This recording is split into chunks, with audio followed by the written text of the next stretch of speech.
Hello, good morning to everyone that is attending, or good afternoon. And thank you for joining this webinar. We will be starting in a couple of minutes, so please still grab a coffee or a tea. And yeah, we will be waiting for you while more people enter the room. David, thanks for already seeing you. Hope you're doing fine. Good morning, Larka. Thank you very much. It's so nice to be here today. Well, we are quite used, I think, everyone with video conferences, if not before, then during the last year, I guess. So I think everybody feels comfortable, and I hope we can enjoy the next couple of hours.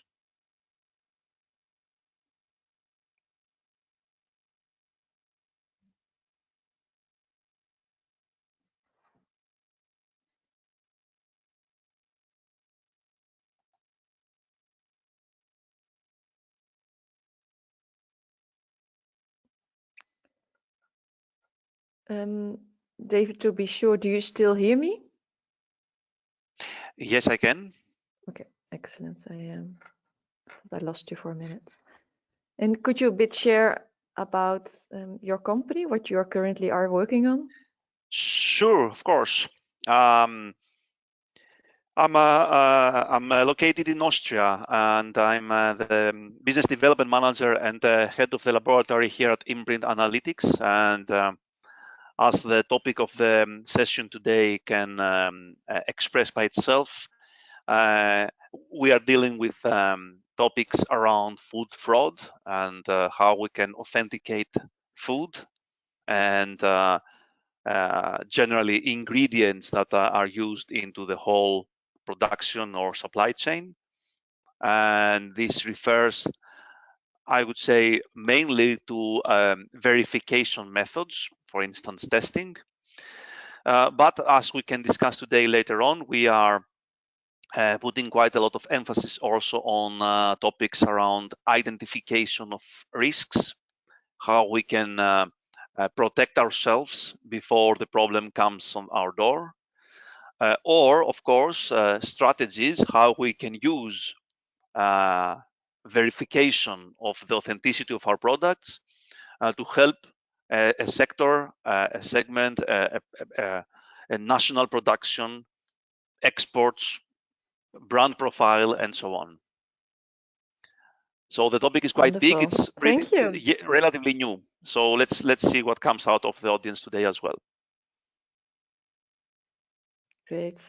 I can see a couple of more people joined our webinar. So thank you for all people already entering the room. We will be starting in 2 minutes. So what I said already, please still grab your coffee or your tea, or maybe you are in a morning walk, which is also very good, of course, to listen to David this morning. We scheduled quite an early webinar compared to other people and other, let's say, master classes. But I think it's also it's a topic where you need to pay some attention. So it's good we start early morning, so you're still all fresh. So I can see already some nice notes coming in. I think from Bas van der Knaap, they're saying they can't hear us. So maybe Vivian, Danielle, or Ashitu, could you please maybe support for people that can't hear us? Also, John, thanks for joining us. It's very nice that you are dialing in from Toronto. So I think it's a very different time zone, but thanks for joining. So I can already see some people are using the questions pane, and feel free, please write more of your questions in. Today we really want to see what questions are coming in, what are important questions for you. I'm very keen to hear more what is important for you. So if my colleagues could maybe help people with the technical issues, then yeah, I would like to start the session with you. So we now have quite an audience coming in. There are 62 people, 64. So I would like to start. So thank you very much for attending this webinar, which will be dealing about very important topics about food frauds. So this is part 1 of the masterclass series, and we will have a second masterclass series in March as well. This webinar is hosted on behalf of CBI, the Center for Supporting and Promoting Inputs. And today we will be having a guest speaker, which is David Psomiadis. So thank you so much for joining us, David. Could you maybe share briefly about yourself and your role in food fraud and claims? Of course, thank you very much, Lauke. This is a very big pleasure for myself and from our side that we can contribute to these efforts. My name is David Psomiadis. I'm the head of the Lab and Business Development Manager here at Imprint Analytics. Imprint Analytics is a service provider. We are located in Austria, and we are mainly working around the topic of food fraud and food authenticity. This refers to verification methods, for instance, laboratory testing, as well as supporting our partners and clients in consulting to cover topics related to collecting intelligence about food fraud, detecting and identifying risks, or using authentication programs to support their business. My background, I'm a geologist. I'm coming from the geosciences, and I've used in my doctoral and postdoctoral studies fingerprints, chemical fingerprints, uh, to read the history of materials. In that sense, I did that for reconstruction of the climate and environment, and then I transferred that knowledge also to other matrices, including food. Wonderful. So, and throughout this masterclass, we will hear more about your experiences. Well, thanks again for everyone that is joining today. My name is Lauke Koopmans. I'm working for CBI for the Center for Promoting Imports, funded by the Ministry of Foreign Affairs. And I'm a sector account manager in natural ingredients and herbs and spices. And that's the reason why we're also organizing this masterclass. So for today, it's important that we cannot hear or see you. However, you can use the questions pane, which you can see in the bottom. And as I said early on, please ask questions throughout the whole masterclass. This is your time to ask David questions, which you can answer today. Maybe we can also answer some after this masterclass. So again, if we have a lot of questions, we can of course answer only the most important ones. So feel free to ask them. So what I stated, this is offered by the Center for Promoting Imports. We are funded by the Ministry of Foreign Affairs in the Netherlands, and we want to support that companies around the globe can enter into global value chains. As well, we are supporting sector change. So that means, for instance, in a few countries like Ethiopia and Nigeria, we have projects to support that herbs and spices sectors can improve, add more value, and improve their quality and safety of herbs and spices. CBI, as I said, we have projects in 16 sectors in multiple countries around the globe, and we provide market intelligence. So on our website, you can find a lot of studies on different topics on market access, European requirements, but also on food fraud. We have some sections there mentioned. So have a look at our website as well. For today's session, the objective will be the following. We will first discuss about what are actually the terms and definitions. What is food fraud? What is a claim actually? So it's about the know what. Then secondly, we will talk about why food fraud is not only about detection and prevention. It's also about the trends that are currently happening. And the third one is about, and that's also David's specialism, how authorization solutions can help to discover advantages and benefits. So this will be this first session of our masterclasses. In the second masterclass, there will be a further deep dive in how you do actually a risk analysis and how do you detect what are really high risk ingredients, what are low risk ingredients. And think about it, there's so many herbs and spices, so many natural ingredients. It's good to identify where are the highest risks. So for today's session, we will start soon with the first part on the concepts of the principles of food fraud. The second part is current and future trends. Then we talk about food fraud prediction. And then we have an illustration on the hands-on assignments. We will invite you to make an assignment where actually David can analyze and give feedback on the different assignments that are coming in. We have a Q&A at the end. However, after each part, I also will take 1, 2, or 3 questions about your interest and your questions to David. So without further ado, we will be starting part 1. But before we start, a question to you. Like, think about food fraud in your sector. So please write down in front of you and while taking notes, like, did you ever come across a food fraud, let's say, cause in your sector? Maybe something that happened and that a lot of media gave some coverage to this, maybe something that was internally happening in your organization. I know there are a couple of organizations attending from the Food Drug Administrations, from Ghana, from Nigeria, from Burkina. So maybe think about, like, if you encountered something in here.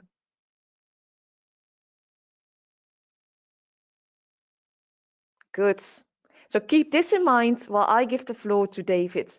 David, I'm very keen to hear more about your thoughts and your ideas about the concepts for food fraud. So please go ahead, David. Thank you very much, Lauke.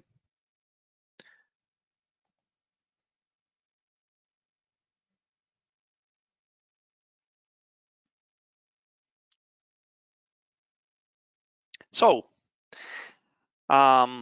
it was very nicely described by Lauke that we have a structure of 2 sessions, and the purpose of that is that today we will speak about some material or some terms that will introduce us to the topic that we are going to discuss in the whole masterclass. That means that I will spend now some time to present you and explain the terms and definitions, and then some concepts, how we can understand and perceive food fraud and food authenticity relevant to our sector, whatever is our sector, and whatever is our role in that sector. And why is that important? Because, of course, when we talk about herbs and spices or natural ingredients, we have a vast size, an enormous scale of possible incidents or risks, or even roles that someone has in the whole supply chain or production. And I think it's very important for each one of us to place ourselves into that scheme and that structure, and then it will be much easier to discuss more detailed issues. By the end of the session today, we will have the chance to step closer to the topics related to herbs and spices and natural ingredients, which will bring us to the assignments. And then for the second session, we will be ready to make some more targeted discussions about this. So we will start today with a maybe boring but necessary introduction with these terms and definitions. Yes. So food fraud, what is it? There are several definitions out there which more or less define food fraud in the same manner. There are certification standards, there are constitutional governmental agencies with some contribution, research groups, commercial service providers, all tend to define food fraud as an intentional act which aims to bring illegal profits. I use here first the definition from the glossary of terms from USP, where food fraud is defined as, in the context of food ingredients, refers to the fraudulent addition of non-authentic substances or removal or replacement of authentic substances without the purchaser's knowledge. There is the economic gain of the seller of that adulterated product. It is also referred to as economic adulteration, economically motivated adulteration, intentional adulteration, or food counterfeiting. In this context, adulterant is defined as the undesirable substance or fraudulently added material in a fraudulent food or food ingredient. In the case of food fraud, the adulterants used often are conventional and designed to avoid detection through routine inspection.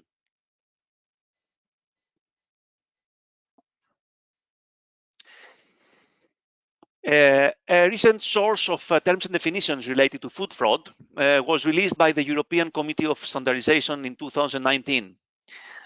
This document helps understanding some terms around food fraud without having food fraud in the real center of the structure.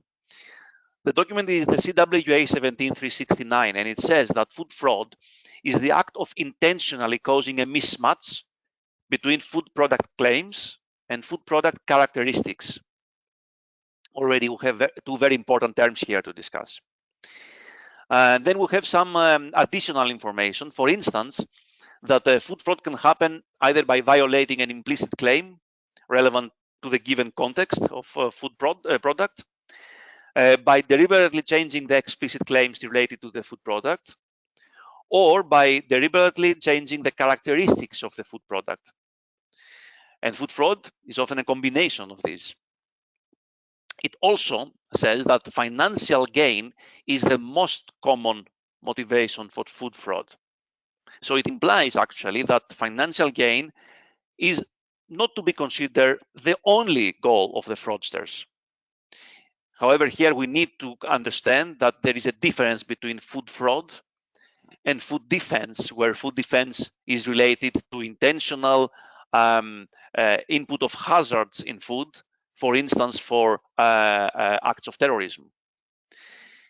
Finally, the standard mentions that when prosecuting food fraud, intention can be difficult to prove.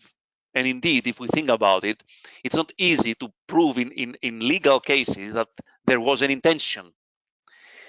So the focus is, in that context, is that we investigate and prove that financial gain was the consequence of the violation in question. So that there was an adulteration which, at the end, causes financial gain for the seller.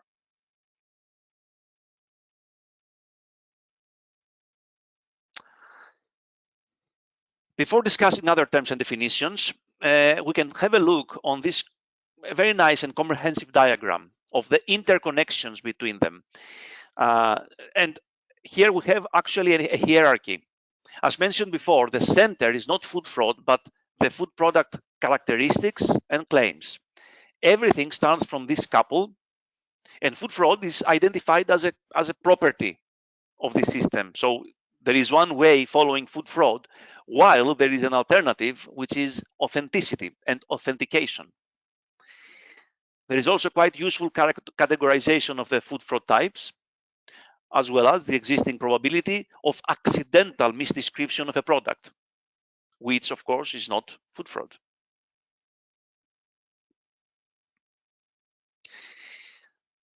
So how should we interpret the terms characteristic and claim of a product in order to assess their position in this hierarchy on the top? The standard describes that a food product characteristic is a distinguishing feature of the product, sometimes is referred to as a product attribute or a product property, and it can be qualitative or quantitative. A food product claim is a statement where a product is said or implied to have a certain characteristic. The claim can be explicit or implicit. An olive oil, for example, is labeled as extra virgin olive oil. This is an explicit claim written on the bottle or on the label. On the other hand, an olive oil is expected not to contain other oils. This is an implicit claim, so not written on the bottle, that it doesn't contain other oils, which comes together with a common understanding of the product type olive oil.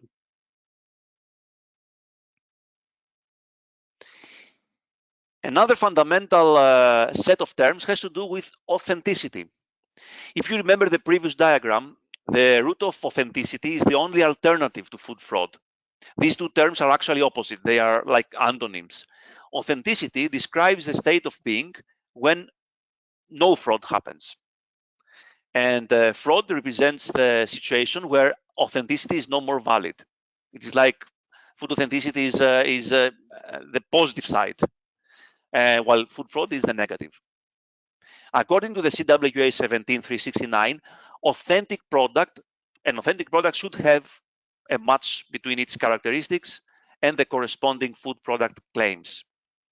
It is quite simple. Yes, there are some food product claims on a label, on a document, on a certificate, on a traceability system, and the product itself should have the match between all these claims and the characteristics. Having defined that, it is easy to follow that authenticity is the state of being authentic, and authentication is the process of verifying the authenticity of the product. At the end, we have also methods for authentication based on analysis of the product characteristics. That could be testing methods, for example, or procedures that analyze characteristics to authenticate the claims. And David, maybe for everyone attending, could you give maybe an example of authorization? Something that you experience? When we need to, I mean, as a matter of, yes, sure, of course. When we consider the process to make, to authenticate, so to make sure that something is authentic, and understanding that authentic is something which just claims to be something, then we need to verify that. For instance, when we purchase a bourbon vanilla ice cream, we expect that this ice cream contains bourbon vanilla, which is vanilla flavor coming from the plant vanilla, and additionally that vanilla comes from the region characterized as bourbon. So we have already here two claims, let alone the claim ice cream, which means that ice cream should imply to the consumer that this is a product based on certain characteristics.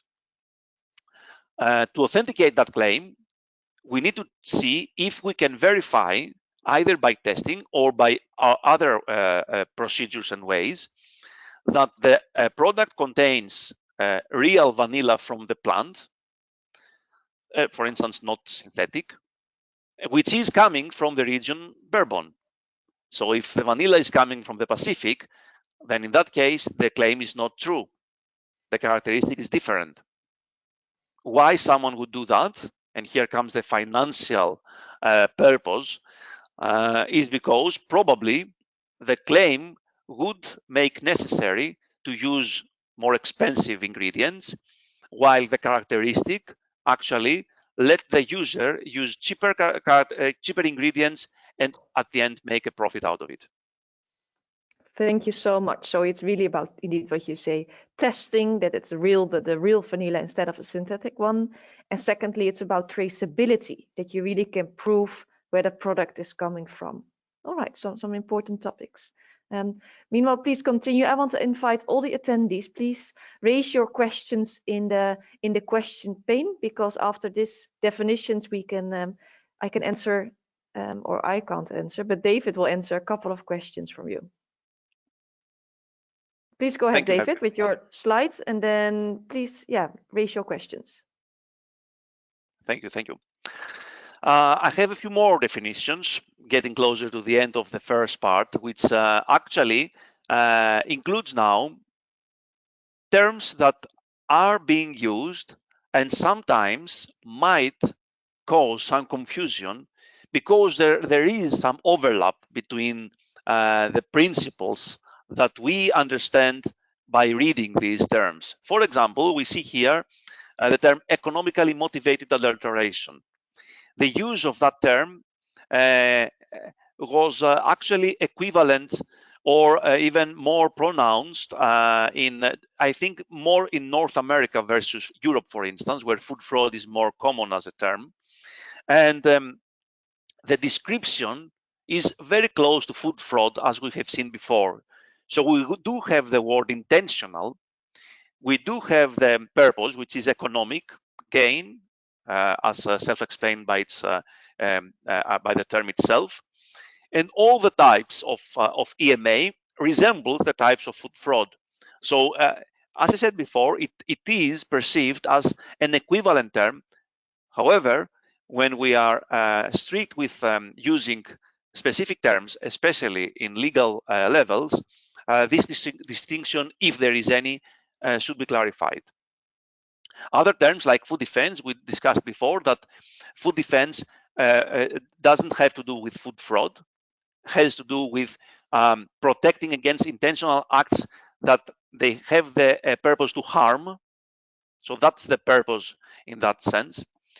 A general term, which is food crime, these are incidents that involve food and is a violation of a criminal statute. So it has it includes everything that might end up to have a prosecution referring to criminal acts. Food security, and a term exactly used to describe that we have enough food. So we are secure that we have enough food to consume. Nevertheless, it's being used also in some cases, putting it closer to food fraud, which is wrong.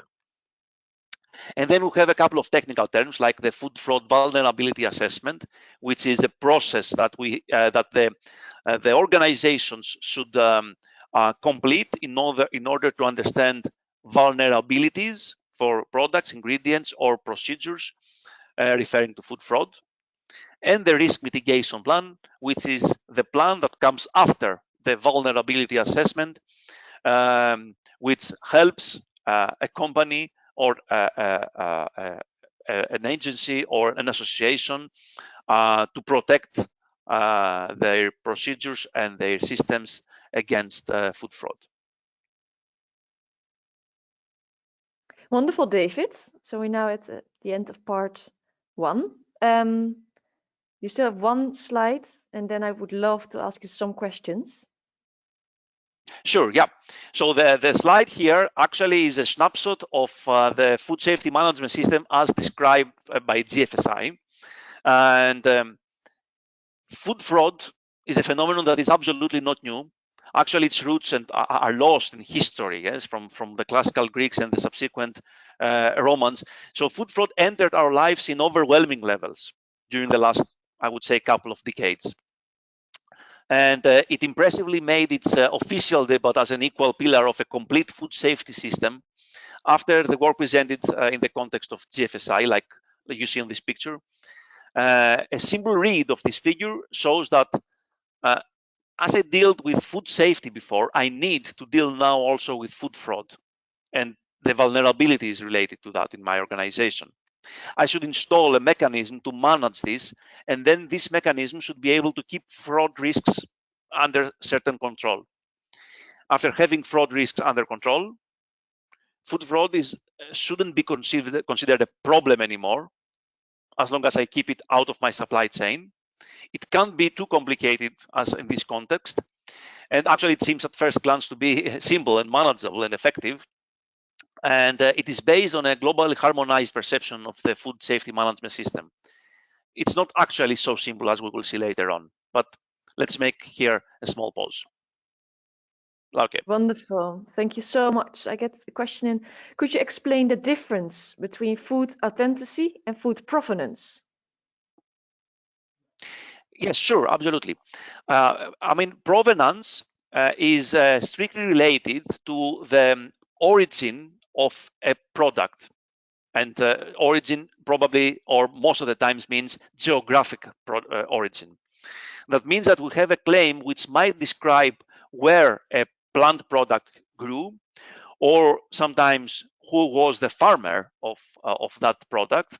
And this is a traceability of the source of an ingredient or of a product.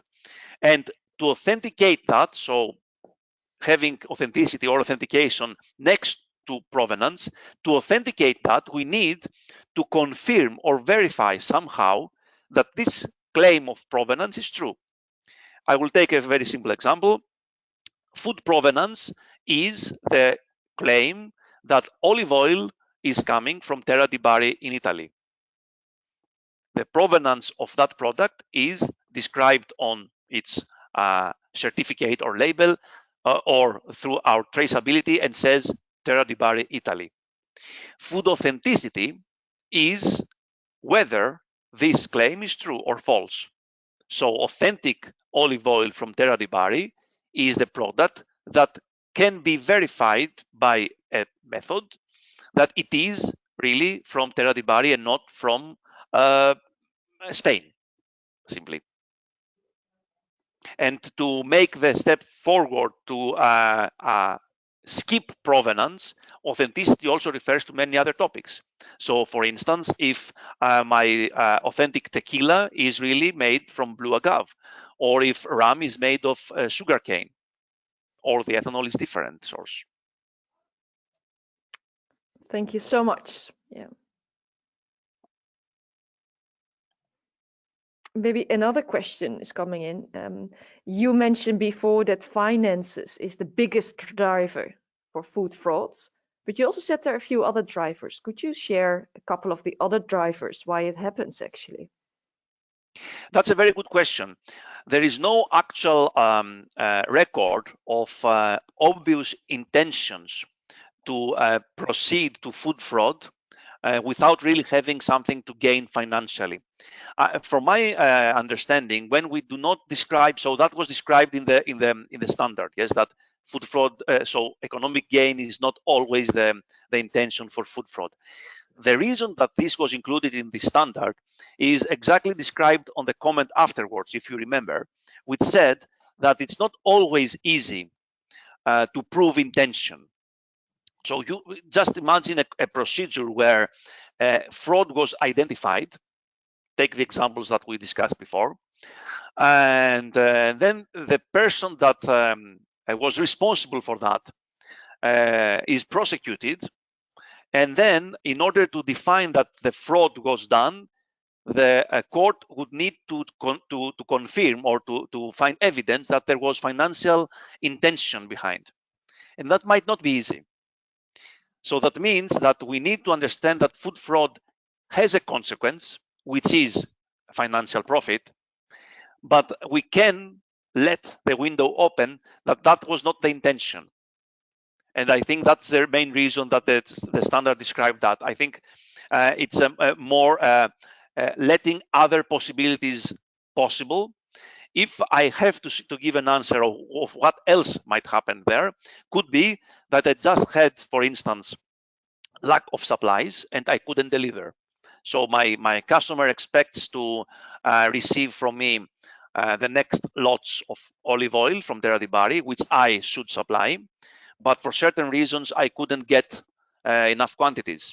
And then I replaced the olive oil that I was expected to deliver with another olive oil. Of course, someone can say that again, we're talking about financial profit because otherwise I would lose business. But it's not really profit here, it's avoiding losses. Yeah, no, thank you so much. It's always good to keep the business perspective in mind. Good. Let's move on because the second part will become very interesting of this masterclass. But first we will be starting a poll. So David, maybe you could raise the questions to the audience. Sure, of course. So what we can discuss here is if the terms that we discussed until now, if they are clear to you or if they cause any misunderstanding to you regarding their actual definition and principle. So we are not going to discuss now what is the misunderstanding, but it's just a question to see how you really understand these terms or the differences, or if they cause any misunderstanding. And the answers, as you see, are pretty simple. Yes, no, or I don't really know, let's say. Great. So it would be good if you can launch the poll to the audience. Sure. So now there will be 2 questions coming your way. So please fill in the poll so we can check your understanding. Here it comes. Okay, so let's give everyone a couple of minutes. People are already coming in. You can think about what you had in mind until today. You can use the introduction we did together that maybe help you a little bit. In general, I believe that the purpose of what we are looking to see here from your answers is if the terminology that we use or you have used in your sector is clear for you and you used it with confidence, let's say. Great. Okay, we have half of the group, let's say, voted. Let's give a couple more minutes. Good. And maybe you could share on the screen, David, like what have people answered? Mm-hmm. Yeah, let's close the poll. Good. All right, interesting, David. I can see that around 30% of the people attending, of our 140 people that are attending today, they say, yeah, they seem to overlap, say the same thing, cause confusion. And that's the reason why we also organized this webinar. So let's further dive today into this to really understand it. What does it really mean also for people that are working day to day on this, but also new? But actually, we also have 70% saying they stand for very clear terms and cause no confusion. And 2% of you are saying, I don't really know these terms and their meaning. So thanks for filling in. And let's maybe move to the second poll for today.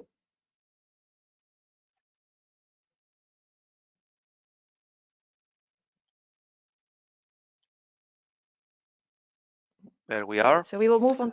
Yes, we go to the second section of today.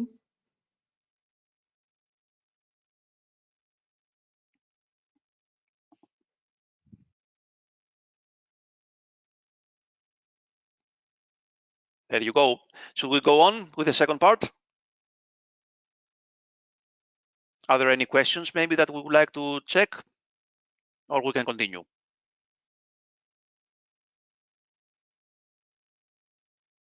Okay. So enough with definitions. We have now, I think, a common baseline regarding some terms that will help us later understand how they are used and what they really mean. The reality now. The reality can be much more complicated from the basic area that we described before, which refers to principles, yes, and definitions. Either a simple trader or a distributor or a producer or a retailer, all food companies and also associations are part of a huge chaotic global supply chain system. These chains affected each other, and it should be considered as a globalized, and are affected by every simple node. This has the obvious consequence that investigating and determining the fraud risks of my company's supplies requires complete knowledge of my whole supply chain. And even if I have this knowledge, I need to understand and define the fraud risks in every level of the supply chain. This is already a big struggle, at least of resources. So the challenge of defining the fraud risks in a supply chain becomes almost insurmountable. It gets always harder, especially in sectors like herbs and spices. There is not one type of fraud. There is not only one single kind of adulteration that we need to observe. Yes, the food fraud risks might differ from one part of the supply chain to another. So different geographical distribution will surely differ between different ingredients, but will also differ in respect to the type of activity that might take place in a specific product. This means that if someone needs to install a food fraud risk mitigation plan in a company, it is necessary to understand all different fraud types, relate them with their respective products, and evaluate the risks that arise from the specific fraud type. It becomes too complicated, to say the least.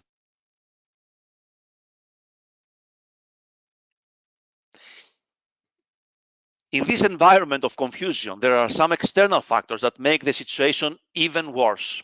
There are frequent reports that estimate the financial losses of the food industry due to food fraud. These losses are estimated to be billions of dollars, and these calculations refer to direct losses, not indirect losses. For any industry, a root cause of financial losses is a constant source of a headache and pressure.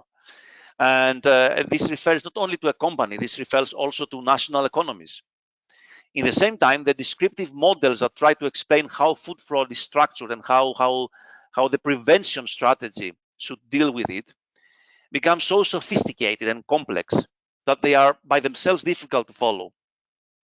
Add to this the daily actual bombardment of news articles and stories referring to food frauds and incidents and scandals and crises, closed production plants or seizure of adulterated goods.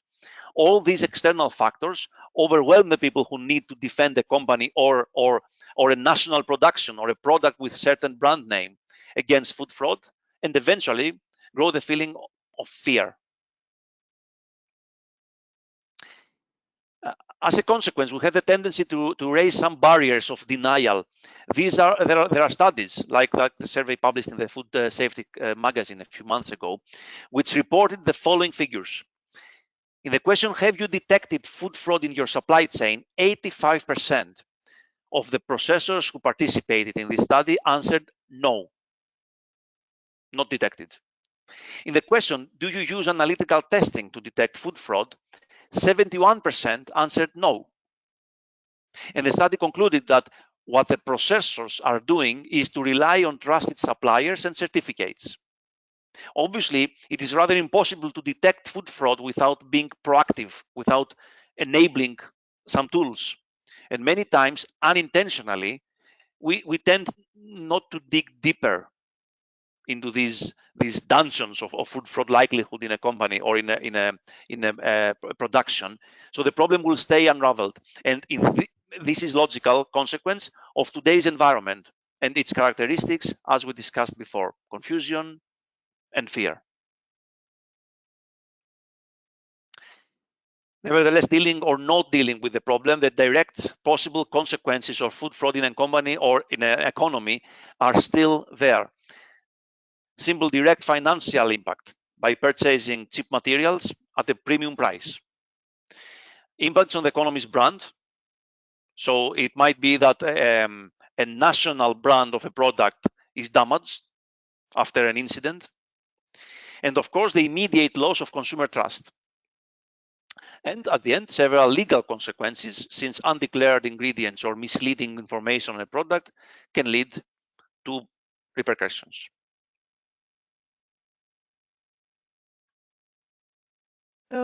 David, I think now we indeed are at the end of section 2. Before we move on to the very third part, which will be very interesting about herbs and spices specifically, we indeed have a question for the audience. Before we have a question to you, please also state your questions to David in the tab on the questions. But let's first hear from your side. So, do you think food fraud affects your sector or business? So please answer in the poll what you think. So do you think, yes, it has a direct impact to my sector or business? No, it's irrelevant to my sector or business. Or I don't know what's the impact in my food fraud to my sector. So we are very keen to hear what you think, what happens in your country. And I would like maybe to ask from the audience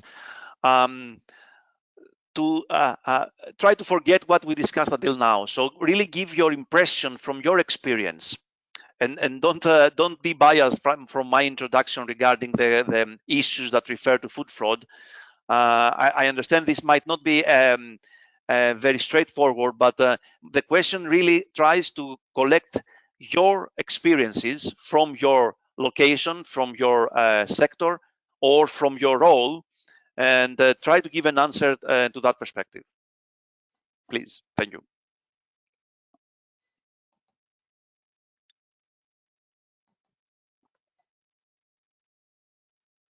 Good. I think we know most people voted. You can share maybe the results to everyone.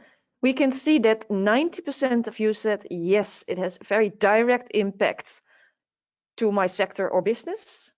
And only 10% of you are saying it's irrelevant to my sector. Or a few of you are also saying, I don't know what's the impact of food fraud to my sector. So I think this is an interesting observation which we can use if you're making your risk analysis for today.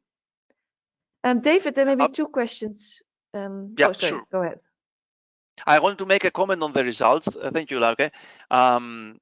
It's indeed very interesting that we see the quite big majority of the audience, which is also quite targeted to the topic and the relationship between food fraud, the general food industry associations and certification, that they understand that food fraud has an impact. Doesn't mean that it is today damaging their business. I believe that, but I understand that they realize the risks. And as you said, Lauke, this is very useful when we will try to proceed to identifying risks, because we first need to understand and accept that these risks are indeed valid for myself and for my company.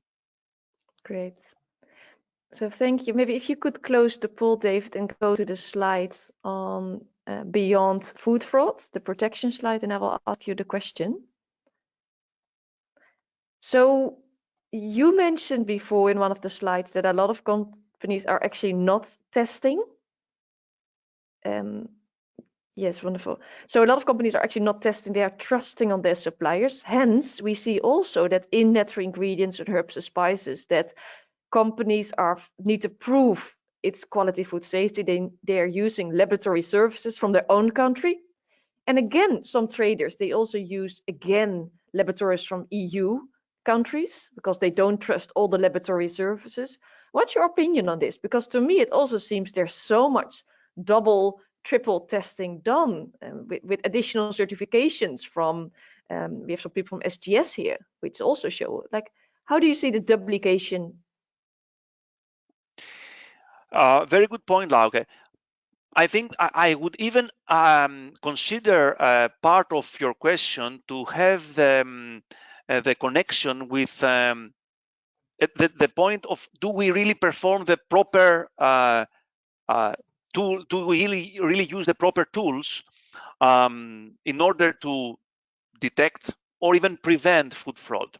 And this could be double or triple testing ways, accepting or rejecting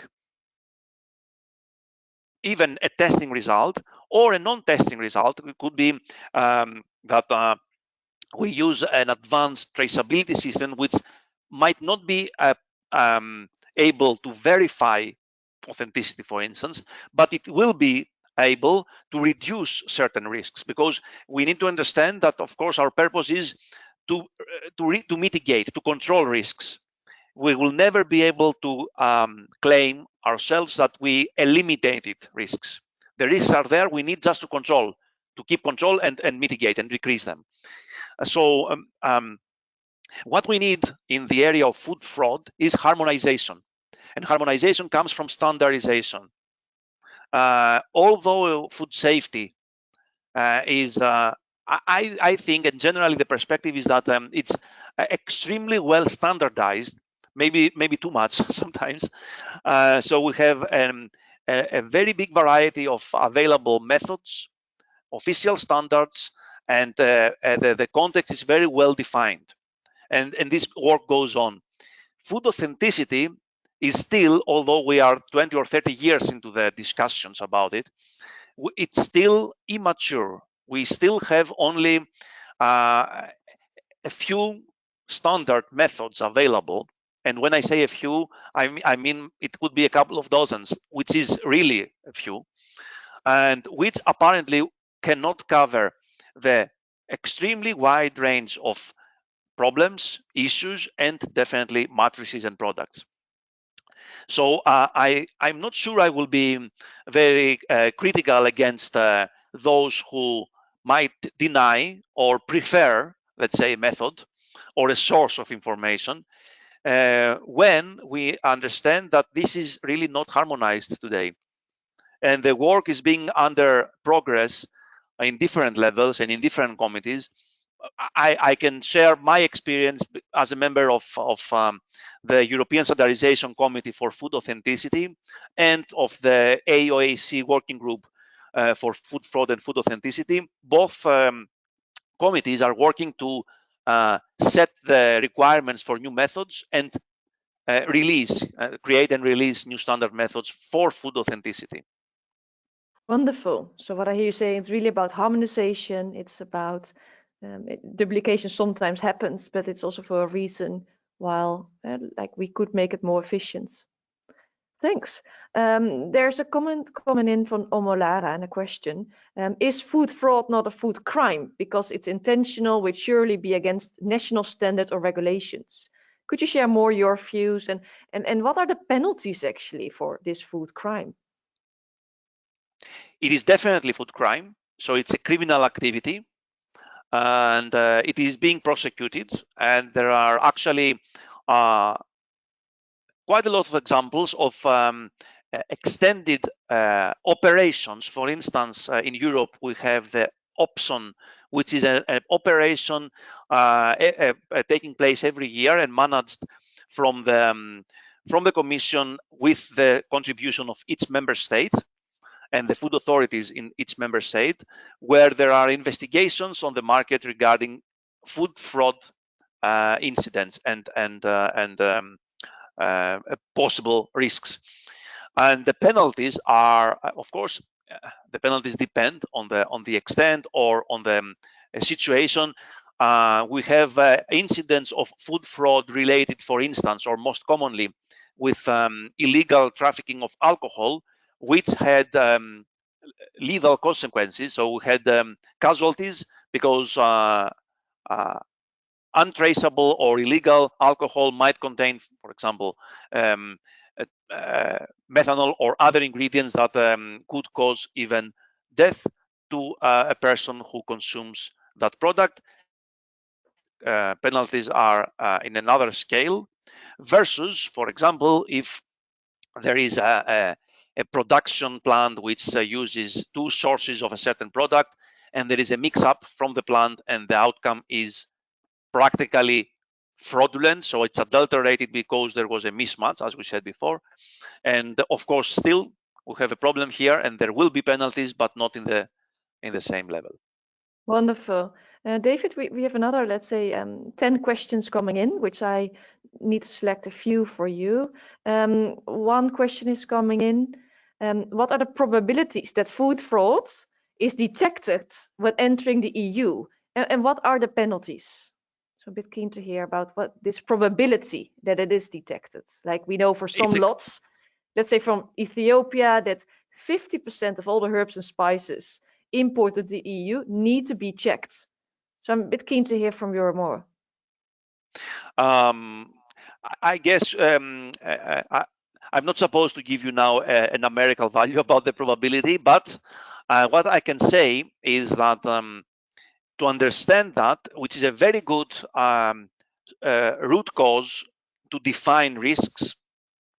So we need to consider frequency or volumes of production, deliveries of lots or exports to a certain place, and then how we set up usually authentication programs is to define testing or other ways of controlling these based on these frequencies. In simple words, when we are importing a certain product from a certain supply line into EU, the first responsible position for the control are customs. However, there are much more happening behind or before we get there, because the importer might have certain specifications and requirements from the seller, from the exporter, or the national authorities of the exporting country has also set up certain procedures to secure that the product exported has very low risks to be adulterated. Why is that? Because the exporting side is very much interested not to have adulteration in products with national importance or with certain impacts to the economy. From the importing side, so from the EU, for instance, the perspective has to do mostly with regulations, which is the mandatory part, and the commercial, the industrial side, which is the importer definitely wouldn't like to get adulterated goods. They have done their suppliers control, they have done their risk assessment, and they will define what they have to do to avoid that being adulterated. Thank you, David. I propose that we go to next part, but there's very interesting comments and questions which I will keep for the end. But for instance, Sigrid Alexander is saying a driver food fraud is social issues. So maybe Sigrid, you could identify and write your answer to give some examples to everyone. For instance, Ginger Aguirre is saying, I think nowadays the common food fraud happens with the claim bio, like organic, very well mentioned. John is mentioning also in the question pane that actually 30% claimed that they could not verify the authenticity of ingredients they source. How important is that firms verify the quality of food safety? So I think also important elements coming up. And for instance, also we're a bit keen to hear more about the what you would think that the chemicals, organoleptic, analytical, go on there, methods will be. So I will keep the questions here. We have a very lot of interesting questions coming up. So I would propose that we go to the second part and we come back to you. Thank you. Yes, I'm really excited to be able to discuss with people. So and seeing the time moving on fast, I will go on, and I hope that we will have enough time by the end to go on with more questions. Yeah, definitely. That's the purpose of that. So yeah, so far we have discussed the perspective of the professionals, yes, but we are all consumers here. We all purchase food. And the consumer receives the information about the product, usually from the package. So we read, we check whether there are definitely claims on it. There is information about that product that we purchase, and this information helps us to evaluate the product and make a purchasing decision. A product, how simple or complex it is, provides its claims to the consumer, as we have seen, and today these claims practically become more and more. They become also more sophisticated, more clever. So simple products might also have very complicated claims. And this refers not only to an end product that we purchase as consumers. It might be a single content spice that we purchase. Even this simple product will carry on some claims on its package, which might sometimes bring higher the risk of adulteration. Very nice one was the organic farming that we've heard before, and there are many more others.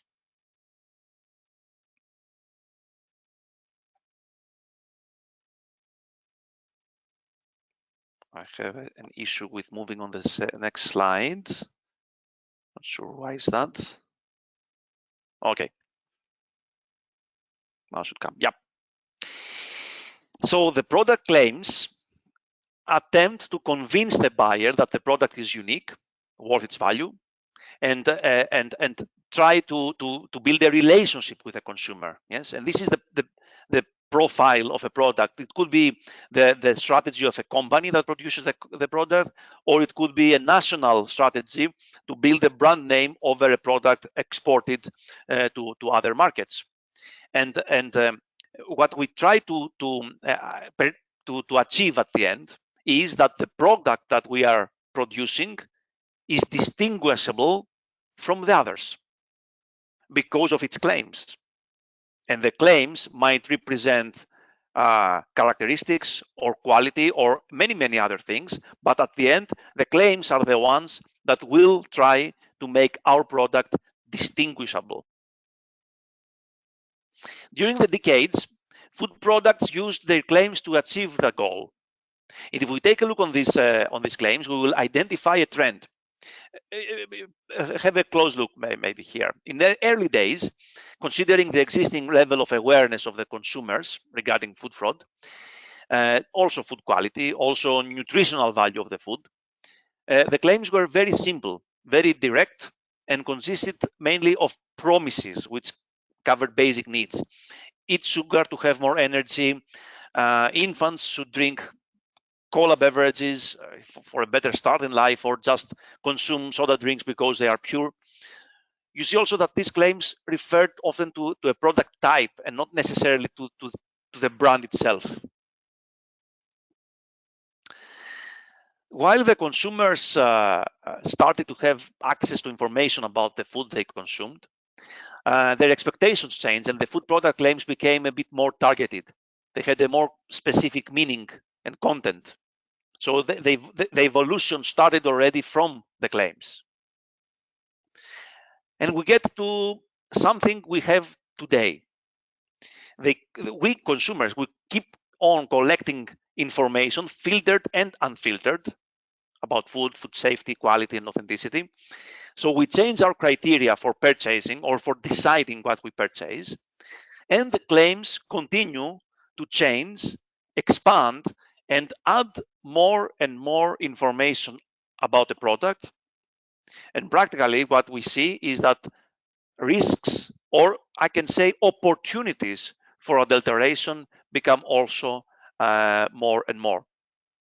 The claims sometimes they can be very specific to touch a sensitive topic. Yeah, so like avoiding child labor or deforestation and sustainability, and to make a product distinguishable from the other products in the eyes of the consumers. These claims are used very frequently today. Does this work? So we have a few research findings already that we can consider the perspective today. I have here two graphs. One is the food fraud notifications in the RAFSAF system from the EU, which show a trend of increase during the last 15 and a bit more years. Another graph on the right shows the global product launches with a claim no artificial ingredients. So practically they claim only natural ingredients. So these products increase in time. If we make a very simplistic correlation between these two graphs, someone would say that the more products we have with an authenticity claim, the more risks we identify and the more incidents we have about fraudulent activities. The two graphs are not connected to each other, but this is clear, but it's generally the trend that we have also in many other products. And David, Yes. related to this, we're getting in a very interesting question from Bineke. Some companies are claiming that we are the best. What is your view? Is that not very questionable? People asking, we are the best. There is one small area of claims which are subjective, or let's say that cannot be objectively verified. For instance, that this product is very tasty. Someone could say that you can do a sensoric testing, but this actually wouldn't prove that the product is tasty, because it might be tasty for me but not for you. Also, if it is a company, if a product has the best products, or if a chip is crispy or not, these claims that cannot be objectively verified, I would say that they shouldn't be considered as a claim that will bring a fraud risk. What I try to say is that there will be not a company that try to use a non-best product and say it is the best. As a matter of impact or effectiveness of that claim, that's now a marketing question. And I could say my personal opinion, but I think this is a perspective from the consumers. If they are convinced from that claim, then the company is clever to use it. Thanks. Please move on. Yeah. Thank you. So to continue on this discussion that we had before, we can have a very quick summary of conclusions from these studies. First of all, that food fraud can have industry-wide impacts. If it happens here, does it mean that it affects this location and that company? An incident of activity can change consumer behavior toward many brands in the whole sector. If there is one company with Italian olive oil adulterated and caught somewhere, doesn't mean that this only company will have an issue versus the consumers. The Italian olive oil will have a negative impact. Even olive oil as a product might be perceived by consumers are very possibly adulterated. And this it has a cumulative impact through time. We have seen that value of products declined from a certain country. The value declined because we had frequency of incidents of fraud. It is difficult for consumers to judge the characteristics of the product because you receive so much information. And at the end, what can act what we can have as a counteraction is something that reverts that negative information, this negative activity. And that probably, as we will see later on, can be authenticity. This is what we don't like to have. Either we are a company or we are a ministry or an association. We wouldn't like to have our product lost or not being distinguishable from others. The authentication solutions that we can use should be considered as an opportunity. So we've seen before that food fraud causes confusion, fear, depreciates food and the industry itself. We need a counteraction. We need to use something different. We understand that products, especially with higher quality, higher value on the market, will not be able to compete in the market because simply the consumers wouldn't pay any attention to that quality claims. But what if we authenticate the claims? So what if we speak to the consumer and say that the claims we have on the product are really true because we verified them? Oops, sorry. Here we are on the third poll. Yeah, great. Maybe David, if you could go one slide back. Yes. Because I get quite some questions in about labels. And let's say, could you share more about, let's say, like what are issues with labels? Did you see issues? And also a question in, let's say, can a label, can it actually lead to more sales? Well, the labeling, yes, the labeling of a food product has a big part which is strictly regulated. So that means that it's not possible to put anything you want on the label.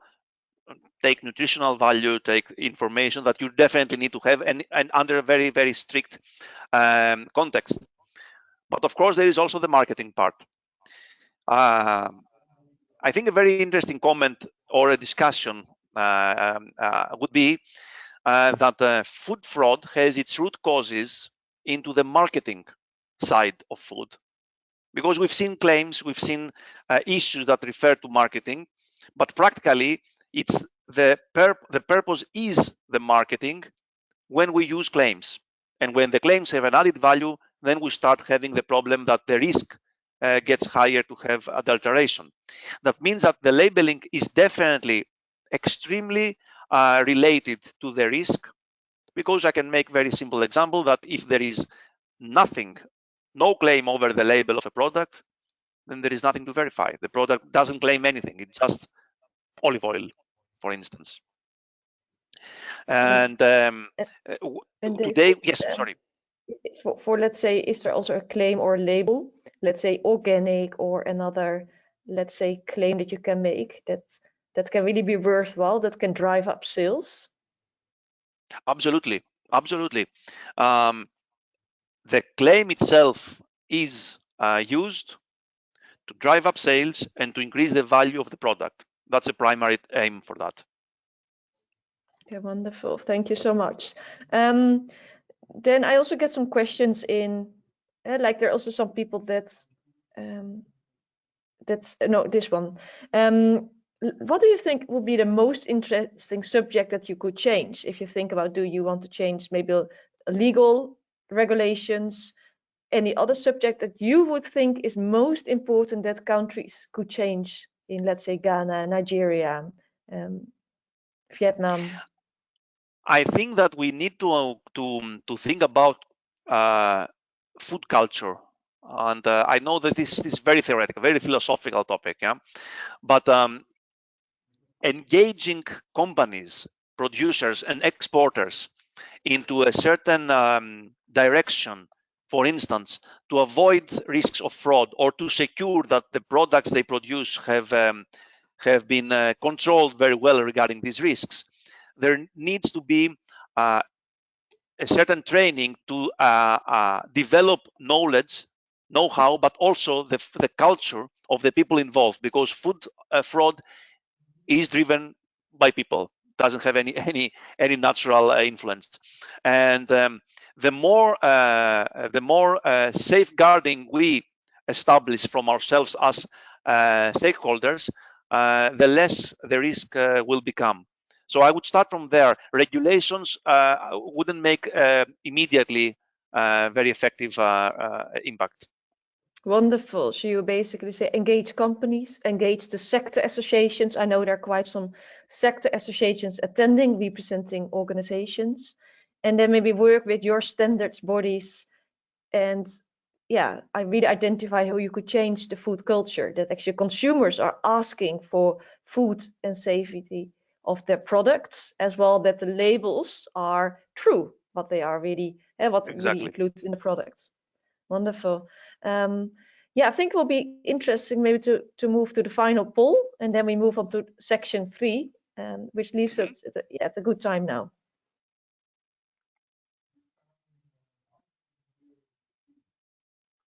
Okay, wonderful. So everyone, please fill in the last poll of today. So, do you think using food authenticity can be a vehicle for brand protection, markets value improvement, and export growth? So, what do you think? Do you agree with this? Can it be really stimulating the growth in your country? Do you not agree? Or you're not aware of food authenticity applications?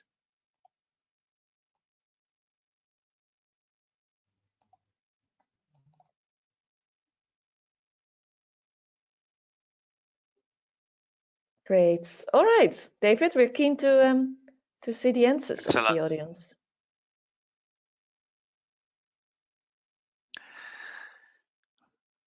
No, quite clear result, I would say, from our question for discussion. I can read here that the vast majority of you agree that thinking of food authenticity, I will take it in a simple way, thinking of food authenticity means that I have a weapon, I have a vehicle that I can use it for one of the points mentioned here, maybe also some other relevant points, but which refer to brand, to market, and to exports. I also accept and respect very much the small percentage which says that I'm not aware of food authenticity applications. I believe that this represents, maybe the percentage could be even higher if we include the ones that didn't reply. And I understand that this is very possible since these applications and solutions are rarely used today for these purposes. Good.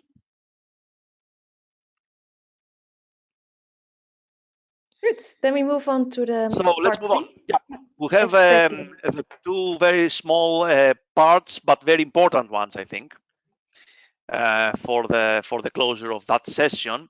The first one refers to predictive analytics, as we call them. This is a very interesting resource of information. Very interesting, very good source of information. I have two examples of data resources today that may help an organization or a food operator to make some predictions about food fraud risks or to set up a risk management system. The first comes from the Food Fraud Watch segment of DigiComply, where published incidents and notifications relevant to food fraud can be retrieved. I have two very simple graphs here. You can get much more detailed information, but here what I want to show is that the one on the left shows the recorded incidents involving adulteration into the segment of herbs and spices evolved during the last 10 years. It's quite clear to see that the number reached into 2020 was not only much higher than before, but we practically see a spike. Of course, you don't pay attention to 2021. We are still in the beginning, so the incidents are still quite a few. On the right side, you see a global map of distribution. This is also quite interesting to consider. You see, for instance, some focus in South and Southeast Asia, but also you see United States and Europe highlighted. Why is that? Because we see here actually the two sides. We see some main production and exporting regions, but you see also highlighted the importing areas, the areas where the incidents were recorded. So the finding, the detection happened in United States or in Europe.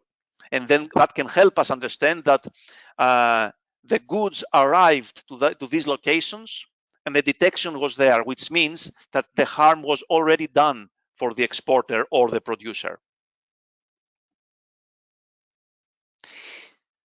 The other source comes from Agronow and refers to a wider range of hazard identification, including safety, fraud, of course, residues, and many others. Top hazards in the herbs and spices were identified to be chemicals and biological incidents. Together, they are more than 95%. These are the very common issues of food safety that might happen somewhere, and it has to do with production and many other topics. So these are not fraudulent activities. The third one is food fraud. And it's very interesting to highlight the importance of that record because it is for the last 10 years. And we will see now how this is represented during these years, because practically the distribution of these findings is not equal during these years. So what we can see when we read the data from the last 4 years, so 17, 18, 19, and 20, is that the fraud incidents were dramatically increased, especially in 2020, which even exceeded the number of biological incidents. And that is quite alarming. There is, in Agronow, there is also a prediction that this will drop for 2021. This is still an open issue or a question. The prediction is based on different issues, and we'll have to see if this will really be true or not. Personally, I'm until now, I don't see that drop coming for 2021.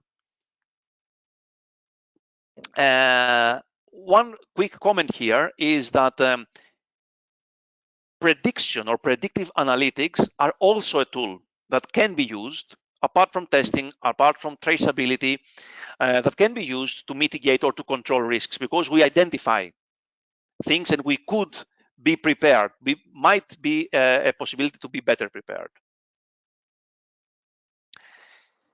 And here we are with the last part. I don't know if we have time for a couple of questions, or I should go on with the assignments before we start the questions, Lauke. Well, let's first, share about the assignments, which is a great opportunity for people that are attending today. We are with a lot of people, 135 people from sector associations, Food and Drug Administration organizations, businesses that are importing or exporting, and other consultants here.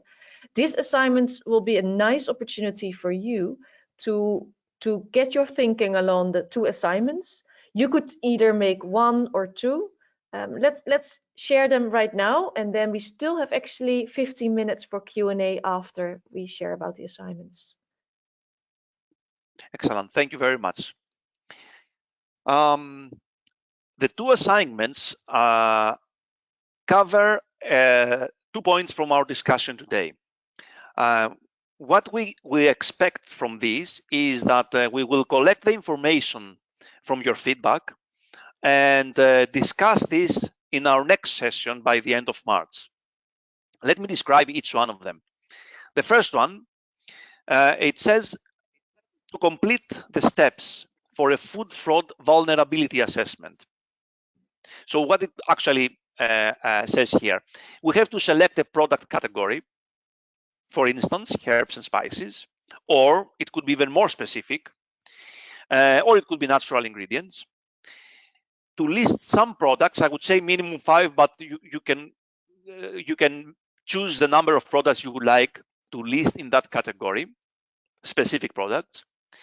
Then what we have to do is to identify the value adding claims. So that product or that ingredient comes with some claims. Let's put some value adding claims there. And then we need to think about factors of fraud risk. What might cause a risk of fraud for that specific product with that specific claim? For instance, if it is Ceylon cinnamon, a risk factor is that it has a certain provenance claim. And here we might have a very different price between other products on the market with different origins. Or if it says curcumin or turmeric, there is a risk that it is mixed together with substitutes of synthetic source. Then we can add a few factors about how likely this might happen, so the likelihood and the impact. The impact might be sometimes financial or even brand damage, or sometimes with impact on health, human health. I have an example here, so I will not leave you with only this description. The example is a very simple, you don't have to do it like that, but it's a very simple description of what we've said until now. So on the left, I have a category, then I have products with some specific descriptions, and then I identify risks and I move on to the likelihood and the impact. So I don't need to describe everything. I just need to rank them and give a certain grade, which will help me at the end to make a risk assessment. So what we can do here is to take your time, let's say in the next week or until the next session at least, and try to prepare something like that in an area or in a sector apparently that you have experience and knowledge. That will be much helpful for you, and send it back. You can use, I have here on the bottom left corner, I have my email address, so you can directly send your assignment back to me by email, and then I will collect, evaluate everything and discuss about it into the next session. Yeah, thank you, David. And for everyone that is attending, we will be sharing, of course, the PowerPoint slides about this first masterclass. And as well, we will share the assignment with you, so you could make use of this opportunity. In particular, I think a lot of sector associations, Food Drug Administration, they have their own risk assessment manners. But I think making it quite hands-on, it can also help you to identify what happens in your sector and how could you later on anticipate upon this as well. But it starts all with doing the right assessments. And then in terms of, let's say, you want to improve the image of your country, or you want to have yourself exposed to international value chains, it could really help if you could maybe control what happens in your sector. So I think that's also the reason why we said, okay, let's focus on this first food fraud vulnerability assessment. Great. Let's maybe show assignment number 2. Again, you can either do 1 or 2 or both, up to you. But please, think what makes the most sense for you. Thank you, Lauke. So this is the assignment number 2, to set up a food authentication program for supporting a specific product. This is a little bit more flexible, or gives you more freedom, because the previous one follows certain categories or points that must be included in a food fraud vulnerability assessment. Here, what you can do is to select a product, maybe a product that is being exported from your country, and it's quite famous, or it has a high value, or it's just familiar to you and your sector. Then try to put some characteristics that are adding value to that product. So it's the product is well known because of these characteristics. And then try to pick and put some activities you can overtake to support the value of that product into the market. So here we're talking about activities. could be, I mean, a campaign or on something on the media or anything you might think of.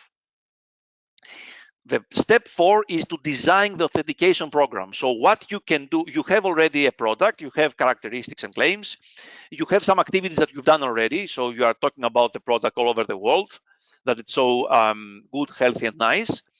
And then we add to that something additional, which is that there is a program behind which did uh, several testing or a very sophisticated certification procedure, or you used a very modern and developed traceability system, or a mobile app, or something that helps you to authenticate these claims, and that you transfer that to the public in order to gain attention and value, of course. And then I would like also to have maybe some ideas from you. How could you really communicate that program to the public, to the consumers, to the importers, to the destination countries? So, are there any ways that are beyond something very standard like an email? So beyond that, something more clever or more with more innovation behind, that you can communicate that? I would really be interested to hear about this. Very interesting, David. So again, this is what I read. It's really, let's say, a bit more open how you could address this, but we'll be keen to hear indeed, like how could such an authentication program look like? What are ways of testing, driving up certifications? Good. No, thank you. So I would say let's use the last 8 minutes for some interesting questions. Maybe if you could go to the next slides. So first of all, thanks so much for the different, let's say, parts where you shared more information about this very important topic to address quality and food safety in natural ingredient sector. We selected these sectors because there are indeed happening food fraud cases. We also get a question in about, let's say, okay, maybe there are not even claims made, but there is adulteration happening. What is the best way to stop this adulteration? You mentioned before it's good to engage companies, engage consumers, but what are other ways that needs to be improved? A usual but not very modern anymore gap into the existing systems in food was that there were left some uncertainties regarding these claims. For instance, how we describe or how we trace products. Today we have more and more possibilities, sometimes regulated. So specific rules how we should do that, and how a product can be traced, not only as a matter of its origins, but also as a matter of its characteristics and qualities. Having that in hand, my opinion, and generally the perspective from the industry, is that the best way is if you can really find the best balance between testing and, for example, non-testing, which could be auditing. Why a balance? Because each of the solutions that I describe has its certain requirements and limitations. So, for instance, a very good characteristic is that during the pandemic that we experienced and still goes on, on-site auditing was extremely limited because of movement limitations. That means that companies looked closer to solutions like testing the products because they couldn't audit. On the other hand, this caused a very high increase of risks because not all companies proceeded to alternatives to auditing. So what we can do is to find, to identify the risks first of all, and then proceed to actions and programs. And there should be a balance. It cannot be only auditing, it cannot be only traceability, it cannot be only testing. There must be a balance depending on the risk and the limitations of each activity we can do, but we need to apply. Excellent. Very good. Very clear. I get some questions again about the penalties, but do you have any suggestion where we can read up, like how much euro does it cost if there's a penalty? Of course, penalties also losing business. Is there any overview of the cost? One new regulation that came, it's actually, I think it's right now putting into the legal structure in Germany, has to do with the full responsibility of companies regarding the exploitation that might happen in their supply chains. That means if there is a product containing an ingredient coming from a certain region of the world where there is high risk of labor exploitation, of slavery, of sustainability issues, of deforestation, etc., the company that uses that ingredient is fully responsible for that, to control it and exclude it from their product. The penalty for companies with revenues beyond or above 400 million euros, I think, is 4% of that. If you make the calculation, you will understand that it is a devastating number as a fine only for that reason. This is a very strict way to force companies act to avoid this kind of issues in their supply chains, which is a fraud case. So practically the outcome is that no one would claim to have ingredients from that region, but practically they will do. Another region of, for example, fraud in alcoholic beverages usually refers to the volumes. So how many thousands liters or bottles might be under suspicion or incident of fraud. And in that sense, the fines might range between tens or hundreds of thousands of euros. But it really depends. Yeah, there is not a value of a fine. It's not a ticket you get with your car by driving over a speed limit. Okay, thank you. I think that's also good to hear indeed. There's no, like what you say, indeed, a fine table, like if you do this. I know there's a lot of, let's say, like in the US, you see very big penalties indeed for cases that are happening. Sure. But, I mean, people are going to thanks. jail. It's not only thinking about penalties as a financial penalty. It's people going to jail for food fraud. Yeah, absolutely. And maybe a question coming in about like health claims. How could you really prove it's a health claim? Well, there are again regulations regarding health claims, and health claim has to do more with, I would say, the general concept of food safety, probably in food quality. Fraud would have an indirect connection with health claims. For example, if you claim that you have natural vitamins in your product, doesn't mean that the non-natural vitamins do not have health benefits. So or are not the proper guy to judge that, let's say. The same stands for organic. Claiming a product is organic starts first from its environmental footprint and background, and it has its extensions to health. So the health claim usually is it's indirectly connected with fraud. Nevertheless, whenever a claim, health claim or not, has, as we said before, an objective way to verify, for instance, we can test in the lab if a vitamin is natural or synthetic, or the source of the vitamin. We can check in the lab if a product is organic, either through pesticide testing or because the use of certain fertilizers. So in these cases, we can test the product and verify if the claim is true or not. Thank you so much, David. There's some other questions, but I will propose that we have a look at them so we can also answer some of those questions in the next masterclass. So thank you so much, David. It was wonderful to have you, and I think we could even talk, let's say, 4 or 5 hours or 10 hours.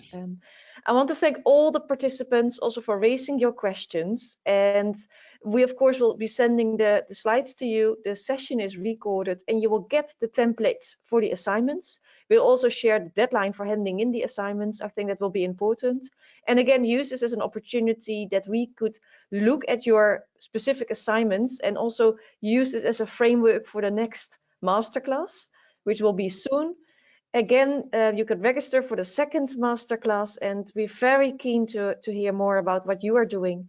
And again, I think this is a topic which is so important globally, that we improve food and quality around the globe so that consumers have access to a true and right product for their consumption. So again, thank you so much all for attending, and David, wonderful to have you today in this session. Thank you very much, Lauke. Thank you, everyone. And please take 1 or let's say 1 minute maximum to fill in the survey after this webinar, which can help us to really make the best webinar for you. Thanks so much. Thank you. Wonderful.